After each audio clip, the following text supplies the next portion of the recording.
이 시간 우리 주님께서 주시는 하나님의 말씀은 히브리서 3장 12절로 14절 말씀을 본문으로 해서 오직 하나님이라는 제목으로 말씀을 전하려고 합니다. 우리 주님께서 이 시간 임재하셔서 우리 예배 받으시고 또 은혜를 듬뿍 내려주실 줄 믿습니다. 이 세상에는 우리가 살아가는 데 있어서 여러 가지 방안이 있다. 행복하게 살려면, 성공적인 인생을 살려면 이렇게 살아야 된다, 저렇게 살아야 된다라고 하는 많은 그 방법론을 제시하는 그런 사람들도 많고 책들도 많고 그렇습니다. 그러나 우리 예수 그리스도를 믿고 교회에 나오는 사람은 그런 여러 가지 방법, 방식, 사람에 현혹될 필요가 없습니다.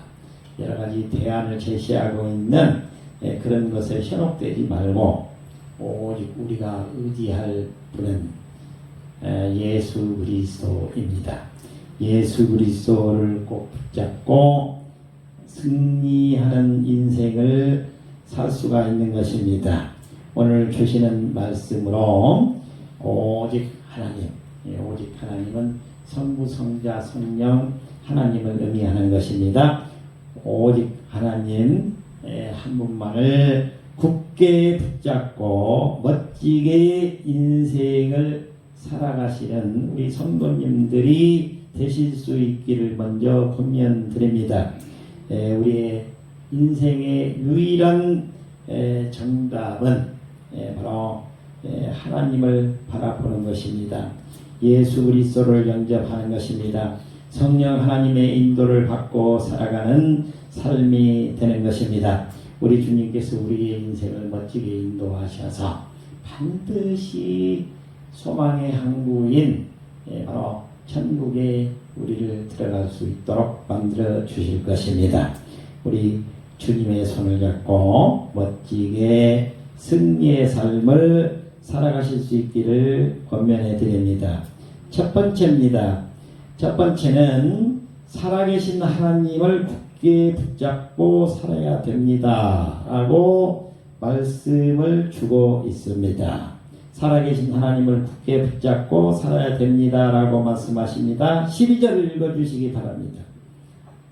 형제들아, 너희는 삼가 혹 너희 중에 누가 믿지 아니하는 악한 마음을 품고 살아계신 하나님에게서 떨어질까 조심할 것이요.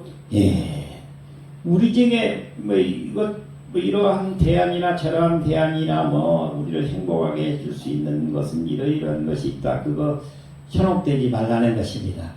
미워가는 말에 현혹되지 말라고 하는 것입니다. 세상에는 아주 여러 종류의 선생들이 많이 있습니다.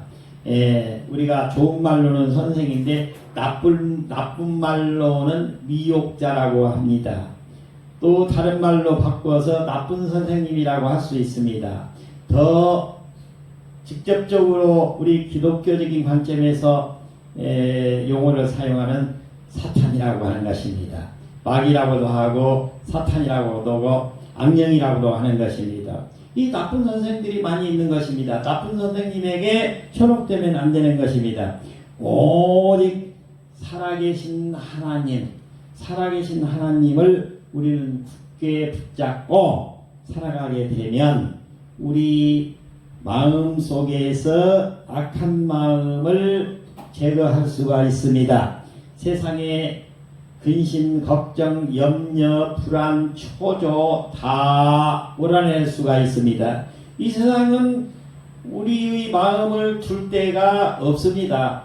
오직 우리 주 예수 그리스도를 손잡고 예수 그리스도께서 중보하셔서 하나님을 믿게 만들어 주셔서 우리 주님의 사람이 되었을 때만 우리 안에 근심, 걱정, 염려가 사라지게 되는 것입니다.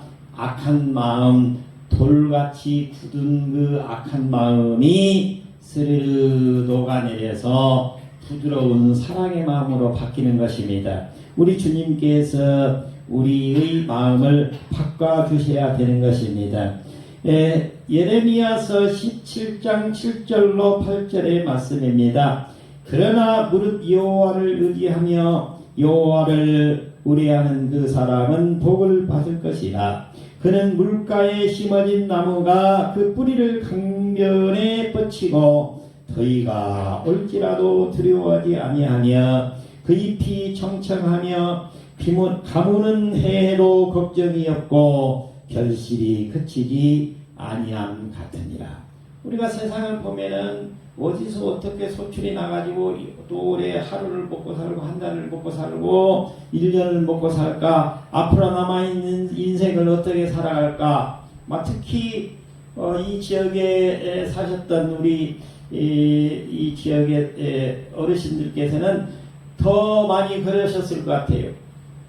뭐 땅이 많은 것도 아니고 농사질 수 있는 논이 있는 것도 아니고 많지도 않고 적은 땅에서 아주 보면은 동서남북 다 이렇게 둘러보면 산만, 높은 산만 삐쭉삐쭉 올라와 있지, 농사질 수 있는 땅은 적고 사람은 많이 살고 어떻게 여기서 살았을까. 그런데 한 사람도 굶어 죽은 사람 없고 그렇지 않습니까? 이게 우리 주님의 은혜로 사신 줄 믿습니다. 우리 주님께 의지하는 사람은 우리 주님께서 그 생명을 보호해 주십니다. 그리고 인도해 주십니다. 그리고 일용할 양식을 제공해 주십니다. 살아계신 하나님 한 분만을 온전히 믿고 신뢰하며 살아가는 백성에게는 우리 주님께서 놀라운 하늘의 축복을 내려 주십니다. 우리를 물가에 심기운 나무처럼 싱싱하게 살아갈 수 있도록 인도해 주십니다. 앞을 보면 캄캄하지만 어디에서 어떤 열매가 결실이 맺어져서 먹고 살까를 걱정해야 되는 세상의 그 흐름 속에서 우리 주님은 우리에게 삶을 보장해 주시는 것입니다. 잠언 4장 23절에 맞습니다. 오늘 모든 지킬 만한 것 중에 더욱 내 마음을 지키라. 생명의 근원이 이에서 남이니라. 우리 주님을 믿고 살아가는 사람, 믿음의 사람, 우리 마음의 중심에 예수 그리스도가 있고 그 마음이 천상에 계신 우리 하나님을 바라보면서 선하게 살아가고 있는 우리 백성들은, 즉 다시 말하면 우리 성도님들은 우리 주님께서 특별히 보호해 주십니다. 살아계신 하나님께서 우리에게 근심 걱정 없이 살아갈 수 있도록 만나를 풍성히 내려주시는 것입니다. 일용할 양식을 제공해 주시는 것입니다. 환경을 바라보면 척박하지만, 우리가 앞을 보면 앞이 캄캄하지만, 우리 주님께 온전히 믿고 나가는 우리 성도님들은 우리 주님께서 우리를 보호하셔서 일용할 양식도 제공해 주시고 우리에게 또 삶의 터전도 안전하게 제공해 주시면서 보호해 주신다는 것입니다. 요한복음 15장 5절은 다음과 같이 말합니다. 나는 포도나무요 너희는 가지라. 그가 내 안에 내가 그 안에 가하면 사람이 열매를 많이 맺나니 나를 떠나서는 너희가 아무것도 할 수 없음이라. 나는 포도나무요 너희는 가지라. 포도나무인 우리 주님, 포도나무인 우리 하나님을 믿게 되면 우리는 가지인 우리에게는 바로 그 예수 그리스도로부터 우리에게 제공되는 그 양기를 받아서 넉넉한 결실을 아름답게 맺어서 그 결실로 인해서 살아갈 수가 있게 되는 것입니다. 우리 주님이 우리를 특별히 보호해 주십니다. 절대로 하나님께서 떨어지지 않도록 매일 그 믿음을 굳게 붙잡고 살아가시는 우리 성도님들이 되실 수 있기를 주님의 이름으로 축원해 드립니다. 한겨울 북대서양을 항해하던 거대한 화물선이 거센 폭풍우를 만났습니다. 집채만한 파도가 갑판을 덮치자 선장과 선원들은 배의 중심을 잡기 위해서 필사적으로 움직였습니다. 선장은 모든 선원에게 명령했습니다. 지금부터 갑판에 나올 때는 반드시 선체에 연결된 안전 밧줄을 몸에 묶거나 두 손으로 굳게 붙잡아야 된다. 이 밧줄에서 손을 놓치는 순간 살아계신 여러분의 목숨은 장담할 수가 없다. 대부분의 선원은 무서운 파도 속에서도 그 밧줄을 뼈가 으스러지도록 굳게 붙잡았습니다. 그러나 한 젊은 선원은 자신의 완력과 체력을 과신했습니다. 내 힘으로도 충분히 버틸 수가 있어 매번 귀찮게 이 밧줄을 붙잡고 있을 필요는 없지 라는 교만한 마음이 들었습니다. 그는 잠시 손에 힘을 빼고 밧줄을 대충 쳤습니다. 그 순간 예측하지못한 거대한 기습파도가 배 측면을 강타했습니다. 밧줄을 느슨하게 잡고 있던 그 선원은 순식간에 차가운 바다 한가운데로 휩쓸려가고 말았습니다. 다른 선원들은 힘이 부족하고 두려웠지만 오직 밧줄 하나만을 악착같이 붙잡았기에 거센 풍랑 속에서도 끝내 살아남을 수가 있게 되었습니다. 우리 인생의 바다에도 언제든 믿음을 흔드는 폭풍우가 몰아칩니다. 내 경험과 세상의 물질을 의지하는 불신앙은 영적인 안전밧줄을 놓치게 만듭니다. 우리가 살 길은 오직 하나, 살아계신 하나님의 손을 굳게 붙잡는 것입니다. 환경이 아무리 험난할지라도 영적 생명줄인 하나님을 꼭 붙잡고 있으면 우리에게는 살 길이 열리는 것입니다. 우리 주님의 손을 꼭 붙잡고 멋지게 인생의 항로를 개척해 나가시는 우리 성도님들이 되실 수 있기를 주님의 이름으로 축복해 드립니다. 두 번째입니다. 두 번째는 죄의 유혹에 넘어가서는 안 된다라고 말씀하고 있습니다. 죄의 유혹에 넘어가서는 안 된다라고 말씀하고 있습니다. 13절 읽어주시기 바랍니다. 오직 오늘이라 일컫는 동안에 매일 피차 권면하여 너희 중에 누구든지 죄의 유혹으로 완고하게 되지 않도록 하라. 네, 너희 중에 누구든지 죄의 유혹으로 완고하게 되지 않도록 하라 고 말씀하고 있습니다. 야고보서 1장 14절 15절은 말씀하고 있습니다. 오직 각 사람이 시험을 받는 것은 자기 욕심에 끌려 미혹됨이니 욕심이 잉태한즉 죄를 낳고 죄가 장성한즉 사망을 낳느니라. 죄의 유혹에 넘어가서는 안 된다. 이 죄가 뭡니까? 욕심으로부터 시작되는 것입니다. 탐욕으로부터 시작되는 겁니다. 이 욕심과 탐욕을 내려놓으면 바로 죄의 유혹으로부터 벗어날 수가 있습니다. 이 죄의 유혹을 받게 되면 영이 병들게 됩니다. 영적인 바로 사람이 육적인 사람으로 바뀌게 되는 것입니다. 그래서 우리 주님이 그 순간 없습니다. 그러면 큰일 납니다. 우리 주님의 손을 놓는 순간, 우리 주님이 우리의 삶에 개입하지 않는 순간 우리에게는 바로 큰 위기가 닥치는 것입니다.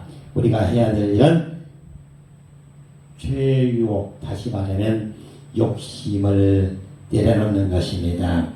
욕심이 잉태한즉 죄를 낳고 죄가 장성한즉 사망을 낳느니라. 바로 이 욕심이라고 하는 것이 우리를 지옥으로 이끌고 가는 것입니다. 바로 이 사탄은 우리에게 좋고 화려한 것, 멋진 것을 보여줍니다.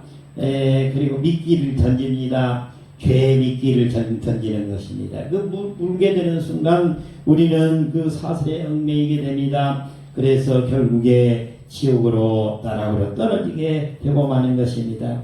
죄의 유혹으로부터 벗어날 수 있도록 우리 주 예수 그리스도의 손을 꼭 붙들어야 되는 것입니다. 오늘이라고 하는 현재의 삶 속에서 유혹을 이겨내야 됩니다. 우리 크리스찬은 예수 믿는 교회 나오는 우리 성도님들은 오늘을 살아가는 것입니다. 우리 주님의 말씀대로 오늘을 살게 되면 내일은 바로 우리에게 구원이 확정되어 있습니다. 아름다운 인생이 연결되어 있습니다. 미래의 비전이 우리에게 미소 지으면서 다가오게 되는 것입니다. 오늘 우리에게 다가오는 미소 지으면서 다가오는 죄의 유혹을 물리치시기 바랍니다. 그러면 우리 주님께서 우리의 인생을 승리하는 인생으로 이끌어 주실 줄 믿습니다. 잠언 28장 14절의 말씀입니다. 항상 경외하는 자는 복되거니와 마음을 완악하게 하는 자는 재앙에 빠지리라. 우리가 주 예수 그리스도를 믿고 우리 하나님을 경외하는 자는 복받은 자라고 말씀하고 있습니다. 우리 주 예수 그리스도가 복인 것입니다. 축복인 것입니다. 예수 그리스도의 손을 잡고 멋지게 살아가는 우리 성도님들이 되실 수 있기를 바랍니다. 믿음의 공동체 안에서 매일매일 서로 간에 우리는 하나님의 말씀으로 서로를 권면하며 살아야 된다라고 말씀하고 있는데 우리 주님께서 우리의 인생을 멋지게 인도하십니다. 서로 돌아보아 사랑과 선행을 격려하며 모이기를 피하는 어떤 사람들의 습관과 같이 하지 말고 오직 권하여 그날의 가까움을 볼수록 더욱 그리하자. 즉 서로 성도 간의 아름다운 교제를 하면 우리 주님께서 그 안에 역사하신다고 말씀하고 있는 것입니다. 히브리서 10장 24절로 25절의 말씀이었습니다. 우리를 서로 돌아보아서 사랑과 선행을 격려하며 모이기를 즐겨하라고 권면하고 있는 것입니다. 생물학자들의 유명한 실험 중에 끓는 물 속에 개구리라고 하는 실험이 있습니다. 개구리를 팔팔 끓는 뜨거운 물에 넣으면 개구리는 깜짝 놀라서 목숨을 걸고 즉시 물 밖으로 뛰어올라 살아남습니다. 하지만 개구리는 아주 시원하고 깨끗한 물이 담긴 냄비에 넣고 그 밑에 작은 물을 비워서 물을 서서히 아주 천천히 데우게 되면 전혀 다른 결과가 나타납니다. 처음에는 물이 따뜻해지자 개구리는 기분이 좋아져서 헤엄을 치면서 즐거워합니다.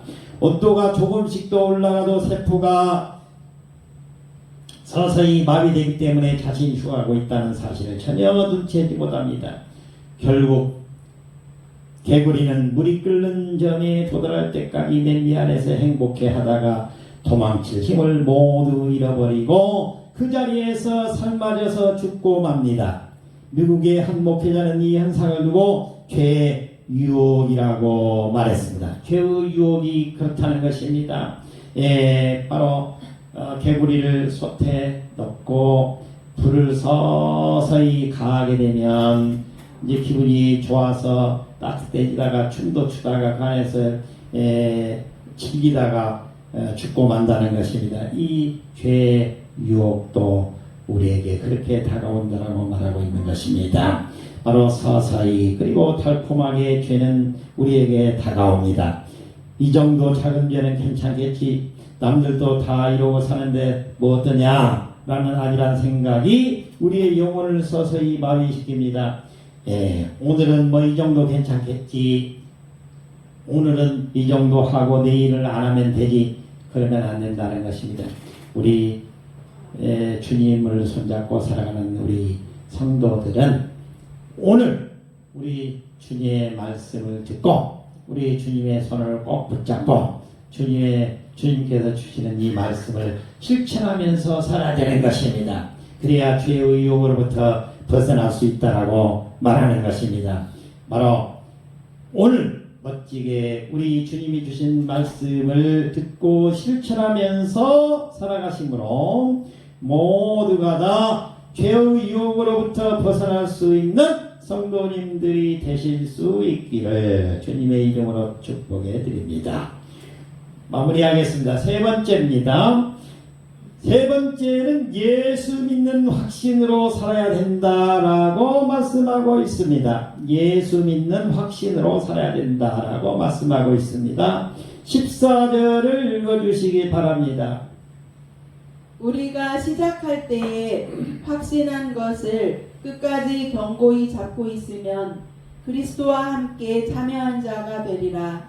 예, 시작할 때 확신한 것을 끝까지 견고히 잡고 있으면 그리스도와 함께 참여한 자가 되리라. 시종. 예, 처음에 그 교회 처음 나와서 은혜 받았던 그 은혜를 우리가 어렸을 때 교회에 나와서 그 찬송가를 듣고 기도를 하고 또 성경책을 읽고 배우고 암송하면서 은혜 받았던 그 은혜가 끝까지 이 세상 마지막 날까지 계속 그대로 지속이 된다면 인생은 가장 멋진 성공적인 인생이 된다는 것입니다.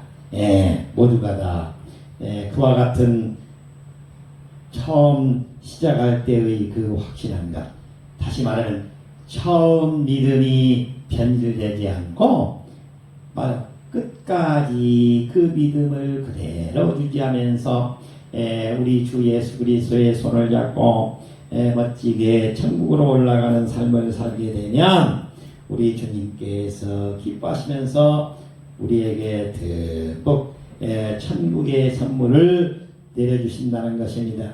그 선물이 무엇입니까? 우리 모두가 다 천국의 가장 아름다운 모습으로 들어갈 수 있다는 것입니다. 시작할 때 믿음이 변질되지 않고 그대로 유지되어서 승리하는 우리 성도님들이 되실 수 있기를 주님의 이름으로 축복해 드립니다. 우리가 처음 가졌던 복음의 확신을 늘 기억해야 됩니다. 매일매일 매순간 늘 기억해야 됩니다. 시작할 때 확실했던 것, 시작할 때 확실히 믿었던 그 신앙을 계속해서 유지해야 됩니다. 우리는 살아가면서 우리 주 예수 그리스도를 증거하면서 살아가야 됩니다. 어떤 분은 입만 열면 예수 그리스도를 말합니다.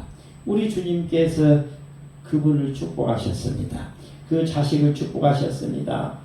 우리 주님께서 그 인생을 아름답게 인도해 주십니다. 그래서 그분은 장애인입니다.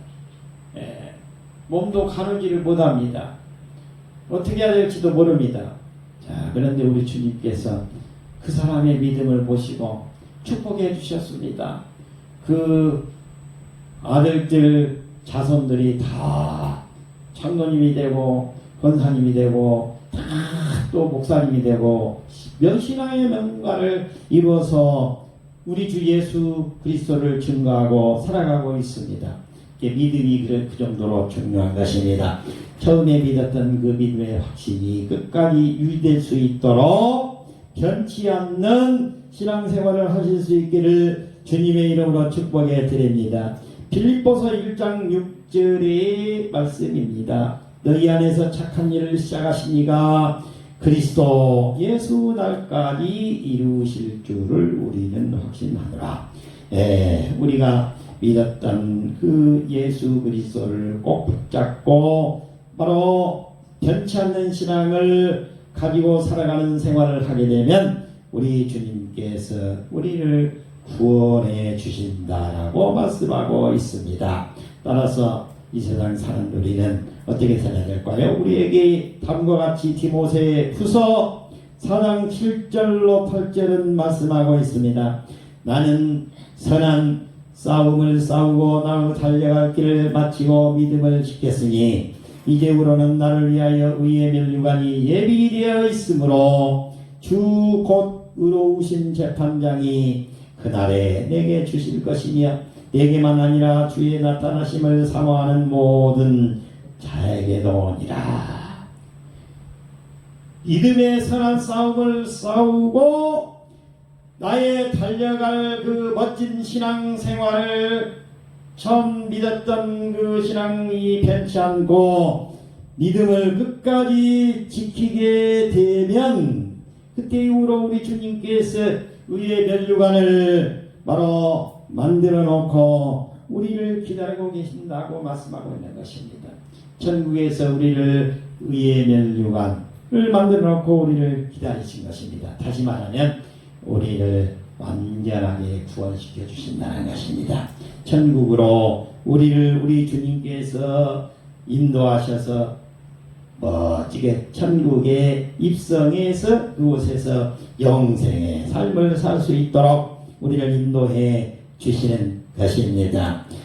믿음의 확신을 지킨 자만이 그리스도의 영광에 참여한다는 것입니다. 다시 말하면 구원의 완성에 이르게 된다는 것입니다.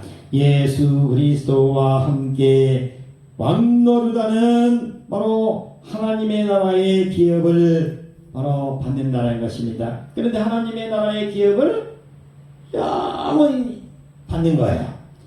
영생의 축복을 받는다는 것입니다. 영생의 구원을 받는다는 것입니다. 이러한 놀라운 축복을 다 받아 누리시는 우리 성도님들이 되실 수 있기를 주님의 이름으로 축복해 드립니다.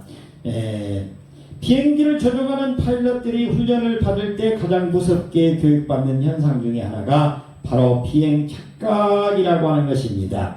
칠흑처럼 어두운 밤이나 두꺼운 구름 속을 비행할 때 조종사는 온몸의 감각을 잃어버리게 됩니다. 순간적으로 하늘과 바다가 뒤집힌 것처럼 느껴지거나 비행기가 수평으로 날고 있음에도 땅을 향해 곤두박질 치고 있다는 극심한 착각에 빠지는 것입니다. 이때 베테랑 조종사들이 목숨을 걸고 지킨 절대적인 철칙이 있습니다. 그것은 내 몸의 감각을 믿지 말고 오직 조종석의 계기판만 믿으라는 것입니다. 한 초보 조종사가 구름 속에서 심각한 비행 착각을 겪었습니다.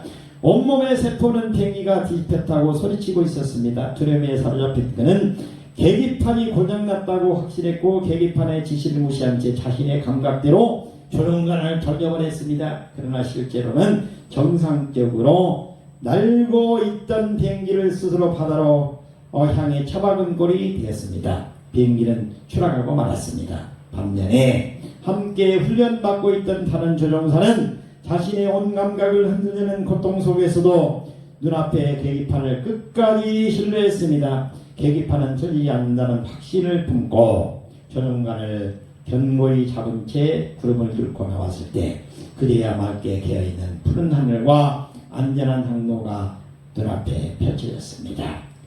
바로 이 계기판처럼 우리 주 예수 그리스도가 계기판인 것입니다. 우리의 인생을 그 계기판이신 우리 주 예수 그리스도의 손을 잡고 우리는 그냥 가기만 하면 됩니다.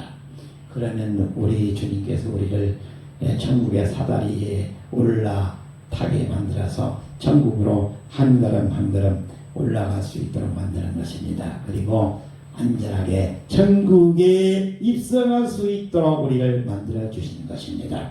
주님의 손을 꼭 붙잡고 오직 하나님 믿는 믿음으로 승리하시는 우리 성도님들이 되실 수 있기를 주님의 이름으로 축원해 드립니다. 기도하겠습니다.